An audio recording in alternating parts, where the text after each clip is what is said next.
So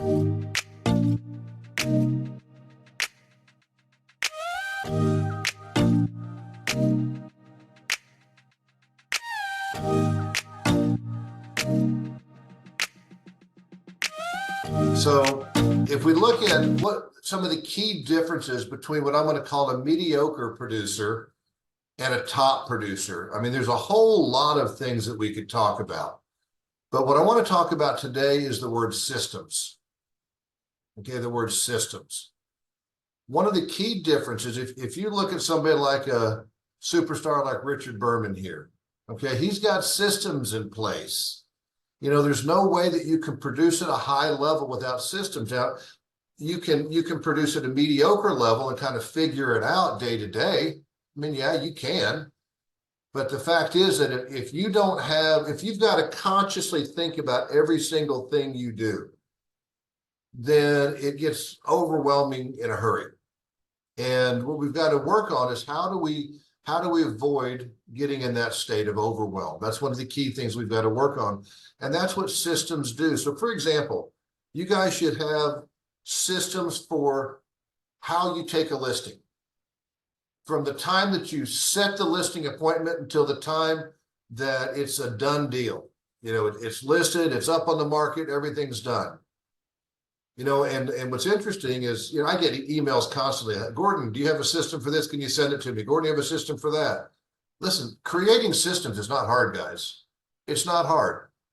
So for example, this is not what I'm going to spend my time talking about today, but let's just, since I brought up listing systems, all you got to do, get out a notepad and write down everything that has to happen when you take a listing. You guys know you take them all the time. Everything that has to happen. Then when does it have to happen? And then who does it? So everything that needs to be done. When does it need to be done? And who does it? Just write it down. And keep in mind that these systems don't have to be set in stone. You might put a great system together and realize, okay, I need to add another step or I need to refine it. It's a working document. So many of the things I've got with my team have evolved. Okay, I try something, put it together and say, you know what, I need to modify it. I need something a little different. You know, my independent contractor agreement, man, I bet you I've rewritten that thing a dozen times. Okay, as different things come up. So we've got to have systems. That's one of the key differences. If you're sitting there around 30, 35 transactions a year, hey, you can pretty well do that and fly by the seat of your pants. And I don't mean any disrespect towards anybody on that. But the truth of the matter is you can. Okay. But see, you know, in our mind, you're really not a top producer unless you're doing 100 plus transactions a year. Well, some of you are thinking, oh my God, 100 sales in 1 year. I could never handle that. What would I do? How would I do it? Exactly. Have a system. I'll give you a practical example that just came to mind. Not too many people on this call may be able to relate to this, but you know, some of you know I have 7 children. That's 7 kids. All right. My wife happens to be an only child. So with an only child, you can kind of figure it out day to day.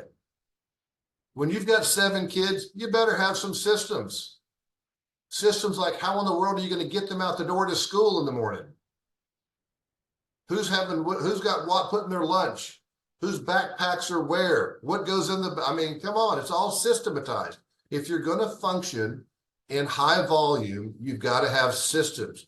You've got to get your business to the point that you don't have to think about it so much. Things just happen automatically. And so what I want to talk with you guys about today are prospecting systems. And I want you to write down 2 words that we're going to spend our time on today. And that is prospecting protocol. Prospecting protocol. And to give you an analogy, if somebody were to come into the emergency room at a hospital, you know, grasping their chest, they've got tightness in their chest, they've got pain radiating down their left arm. What's probably going on with that person at that time? Probably having a heart attack. Good chance at least. Now here's the thing. At any given time, We don't know what ER doctor is on duty. We don't know what nurses are on duty. We don't know what other aides are on duty because they rotate. But the fact is, probably somewhere mounted on the wall in that emergency room is a protocol. When this happens, we do this. Doesn't matter who's on, everybody knows their role. And in a case like a heart attack, obviously our effectiveness at following the protocol could make a difference to whether the patient lives or dies. So there's a protocol in place. Now, just imagine if there wasn't. If there wasn't a protocol in place. I mean, there's going to be people scrambling all over the place. They may know what to do, but they don't know who's going to do it.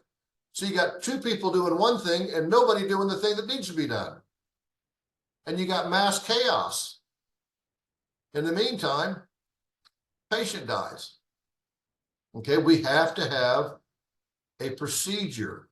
So what I'm going to do, guys, is I'm going to describe to you, now I'm not really in production anymore, but I'm going to describe to you what my prospecting protocol was like. And as I go down this path, if some of you would like to unmute yourself and jump in and share what you do, man, I would love it. I would love it. So I used to average, I'd take about 20 listings a month on an average month. That was a pretty normal month. And my procedure was simply this. I would arrive at the office at 7:30 and I would start off with my 4-step morning checklist. Okay, I've covered that with you guys before, so you're probably familiar with it. 4-step morning checklist, active listings, pending solds, leads, and appointments. I review those briefly, get myself mentally prepared like I'm on top of things. So when that little voice tries to jump up inside my head and tell me that I'm out of control, then I can say, listen, I've already gone over everything. I'm on top of it. Shut up. I'm moving on. That's my conversation with my voice. All right. Then practice role play. And then boom, 7:45, I'm calling the expired listings. Not 7:46. Because if you don't honor your time, if you don't stick on schedule, 7:46 turns into 7:50, which turns into 8:05, which turns into 8:30. Am I right or wrong? I'm seeing some guilty smiles on the screen right now because you can relate to me. Okay, so it's 7:45 on the phone with the expireds. Because as Ricky Bobby says, what? If you're not first, you're last. Okay.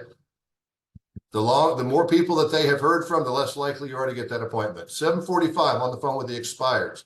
Typically what I do is I would go through the expireds one time with one phone number. I'd change my caller ID. I'd go back through them with another phone number. Then I'd go to for sale by owners. Same thing. Go through them with one phone number, go through them with a second phone number. Using the same script every time. Doing the same thing every time. After I'm done with my for sale by owners, I'm going to past clients and centers of influence. After I'm done with past, by the way, and I've got my past clients and centers of influence divided up into my A list and my B list, like you guys have been taught. I know exactly how many people from my A list I'm going to call today. I know exactly how many people from my B list I'm going to call today. It's already predetermined. I don't have to sit here and thumb through and say, who have I talked to? Let's look.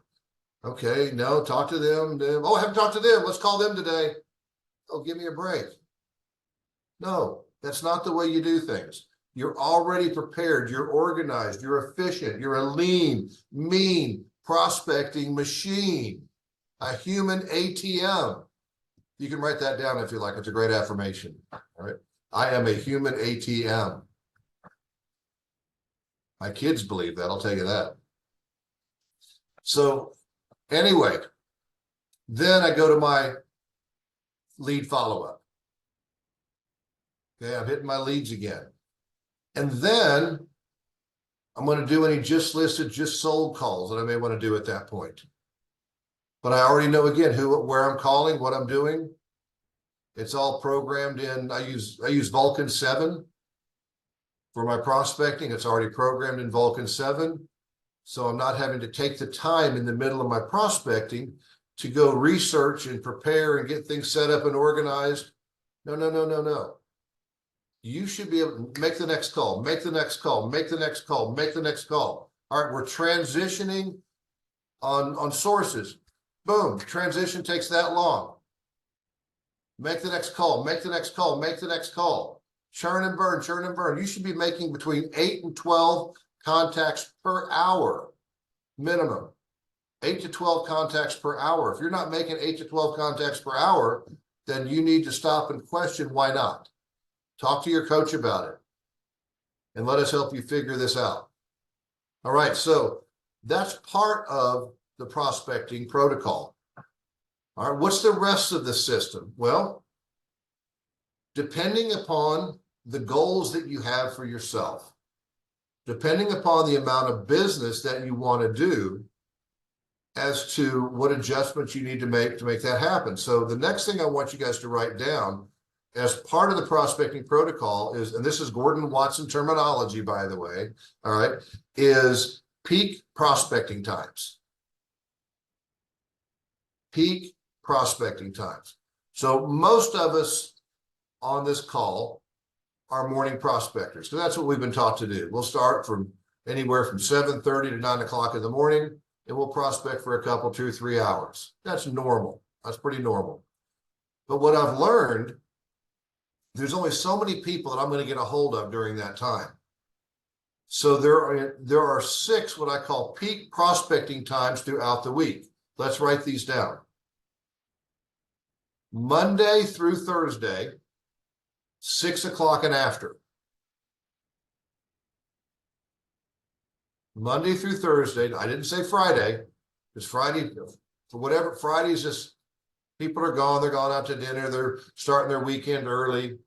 And so I typically didn't mess with it on Friday evening. But Monday through Thursday after 6 o'clock, you're going to get a hold of people that you're not going to typically get a hold of in the mornings. Now, let's talk to that little voice inside your head for just a second, who's already creating self-limiting beliefs. Oh my God. You mean I got to prospect 2 or 3 hours in the morning and then prospect another 2 or 3 hours in the evening? No, that's not what I said.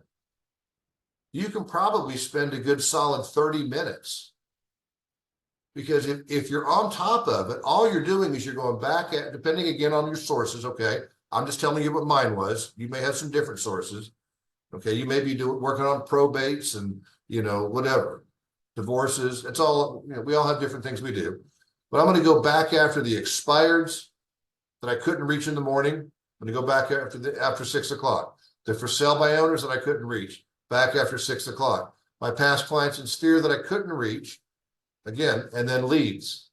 Well, that probably takes me all of about 30 minutes.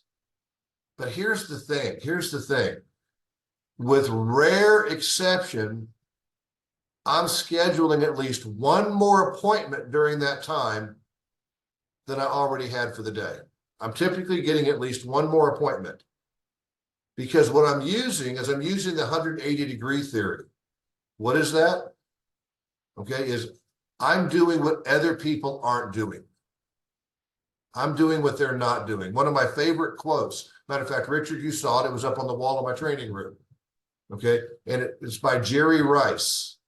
And it says, do what other people won't do, and you can have what other people can't have. Do what other people won't do, and you can have what they can't have. So most of your competition, they are not going to get back on the phones after 6 o'clock. They're not. It takes a lot of extra self-discipline. This again is where you need to have a really clear understanding of why you're doing this, why it's worth it. Because if you don't, you're not going to do it. Okay, so these hours in the evening are extremely valuable. The other 2 are Saturday mornings starting at 9 a.m. Saturday mornings at 9 o'clock. Again, 30 minutes or so. You can go longer if you want, but that's really about all you need to really be efficient. If you're on top of this on a regular basis, then you're not going to have so many build up. You're going to be efficient. And then finally, my favorite prospecting time of the entire week. If somebody said, Gordon, you can only prospect this, one particular time, what would it be? Sunday afternoons after 4 o'clock. Sunday afternoons after 4. Think about this. When's the last time you guys have gone to a restaurant on a Sunday evening? First of all, most of us don't go, but if you happen to go, you're going to get a table really fast. Why? Because there's nobody else there. People typically are not going out on Sunday night. What they're doing is they're at home getting ready for work the next day. They're getting their kids ready for school the next morning. They're getting themselves prepared for the upcoming week. So there are people on Sunday afternoons that will pick up the phone that you can't reach at any other time of the week. And I guarantee you, there are appointments there to be had. And here's the other cool thing about these appointments. When you're getting a hold of these people at these peak prospecting times, you're typically not dealing with much, if any, competition, which means when you set that listing appointment, there's a good chance there's nobody else going out on that listing appointment but you. Okay, give it some thought. But here's the thing, schedule it, put it in your schedule. Now I'm going to challenge you with this. I know some of you are saying, well, gee, 6 times in a week, that's a lot. Just what if you did 3? What if you did? I mean, I know reality is life gets in the way. I get it. I get it. But so if you hit 3 of the 6 and you can set 1 appointment in each one of those sessions that you wouldn't have gotten otherwise. Okay, now that's 3 appointments a week. That's 12 appointments a month over 4 weeks. It's 12 appointments. If you're closing 75% of the appointments you go out on, there's 9 new contracts by doing what other people won't do. Okay, guys, systematize it. If you don't have to think about it, if it's just automatic, it's in your schedule, then you just do it. That's the key to taking that business up to the next level. Quit having to think about everything you're doing and just do it. One of my favorite quotes from a good friend of mine, Rick Barabee. Some of you may know him. Wonderful guy out of Nashua, New Hampshire. He says, put the body in motion and the mind will follow. Put the body in motion and the mind will follow. Hey, I'm gonna look at you guys. I'm gonna tell you the truth. Not that I don't always. Listen to me. I'm up here nice and close so you can see me. There are times when I have done this with tears in my eyes. There are times with tears. I don't want to do it. Damn it, I don't want to do it. But you know what? I had built-in motivation. I had 7 children and a wife that stayed home. And the quality of their life depended upon what I did. So I wasn't doing it for me. I was doing it for them. Because listen, guys, it's way, way easier to let myself down. Okay? If it's just me, it's way easier to let myself down. But I am not going to let my family down. I am not going to do it. And if that means that I've got to just do it with tears in my eyes for a minute because I just don't, I got a bad case of the I don't want us, but it only lasts that long. It only lasts that long. And let me tell you, there is something special. There is a certain level of growth that takes place when you don't want to do something, but you know it's the right thing to do and you do it anyway. I am telling you, that is a win. You'll grow more making those kind of sacrifices than just kind of going along with doing what you feel like doing. Because again, we all have that voice. We all have that voice inside our head that's trying to justify why we don't have to do it. Man, one of our biggest enemies is the word rationalization. We can rationalize our way to anything. I don't want to do it, and here's why. But you do it anyway. And before long, let me tell you, before long, that little voice inside your head starts to realize it's not going to win, and it starts to give up. It starts to give up. And then it gets easier, and it gets easier, and it gets easier. Now, one little bonus point here. This is just what I did for me. It was important, if I'm going to make these sacrifices, if I'm going to do the things I have to do, I had to build in some reward. I had to build in some reward. I had to build in something, I had to enjoy the fruits of my labor. I can tell you that if I was 24/7 around my financial planner, he probably wouldn't agree with all the decisions I made. Okay? I bet you if y'all were unmuted, I hear a big amen right now. Amen, brother. Me too. But you know what? So the people that don't do what we do don't get it. They don't get it. If there's no reward, if there's nothing out there to look forward to, then you're making it really, really difficult for yourself. You got to have that little vacation that's planned. Okay, you got to have that special little treat that you're going to do for yourself. I'll tell you one of just a small little things that I used to like to do is if I'm going to put in that time in the evening and I'm going to make those calls, and guess what? I'm going to go out and have a really nice dinner that night. I'm going to go out to some place. I'm going to have me a nice big juicy steak or whatever. I enjoy that. All you got to do is take a good look at my midsection. You'll know I enjoy that. All right. I've earned it. Right, Richard? Quit your laughing. You're laughing too hard. Stop it. That's right. That's right. So there's my friend Ray. Ray, you're an inspiration, buddy. So listen, all of your inspirations, inspire each other. I see you. Keep each other encouraged. I'll tell you one of the greatest things about what Steve and I are trying to create for you guys is if you look on I don't know what you guys are able to see on this screen right now, but I see a lot of wonderful faces. And what Steve and I are really working hard to do is to create a sense of community, of like-minded people. Okay, that quite honestly, that was our biggest motivation behind booking the event that we did in last September at the Scottsdale Princess. You guys realize that's one of the top 5 highest rated resorts in all of North America. But we wanted to book a venue that you guys would want to come to and be a part of and spend time with each other and get to know each other and create that sense of community. And hopefully you guys are also aware, excuse me, my eyes are watering.